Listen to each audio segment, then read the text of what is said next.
Aloha, my name is Carlos Kokahi Nakoa Labasan Severson, and I'm the agriculture Kumu here at Castle High School.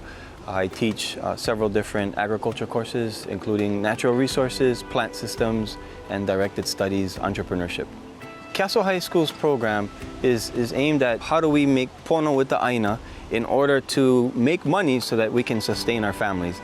And the other side is agriculture science. So how do we learn a little bit more about how to be mahi'ai and grow better food and be more sustainable and utilize science in a pono way. Aloha, I'm Jake Ferreira. I'm a junior and I go to Castle High School. This is my second year in the ag program.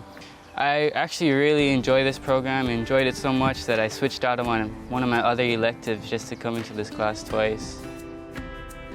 We grow a lot of things. He likes to teach us about kalo and anything about nutrients that goes into the soil, mulching, how to keep things sustainable, like watering, taking care of the land, and making sure that the land can take care of us for the future generations to come. Because if we don't take care of it now, we won't have it in the future.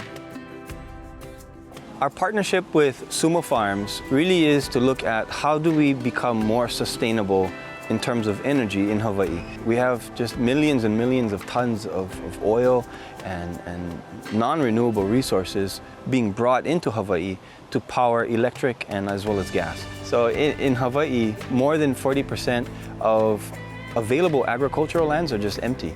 And we need to be able to do something with it. So if we took those lands and we were able to grow like the Bana grass crop or some other type of renewable energy, then that would bring us closer and closer to being sustainable like the indigenous peoples were, the Hawaiians were. Growing Bana grass is not difficult. It's basically just water and you let it do its own thing like a tree. Just weeding around it a little bit, keeping it healthy. From planting to harvesting the Bana grass, it takes from 10 to 12 weeks, approximately. So once the Bana grass is harvested, it's taken to a macerator and it's just chopped up, and that slurry and that mass is then put into a digester. Inside the digester, you have a cocktail of bacteria and microbes that then eat the starch content inside of the grass, and it converts it into natural gases. It's very similar to how a cow operates. A cow will eat the grass, the enzymes will break it down, the gases come out, but instead of going into the atmosphere, you're capturing it and utilizing it for energy. I'm proud that I'm able to grow Bana grass, to turn it into renewable energy, because I live here and I'd like to see Hawaii the way it is now to become better and more sustainable in the future. It's mainly important for us to be sustainable locally because we don't really want to rely on mainland imports, because that mainland import may not always be there. I mean, we're only a little island in the ocean, so we gotta learn to be somewhat sustainable here.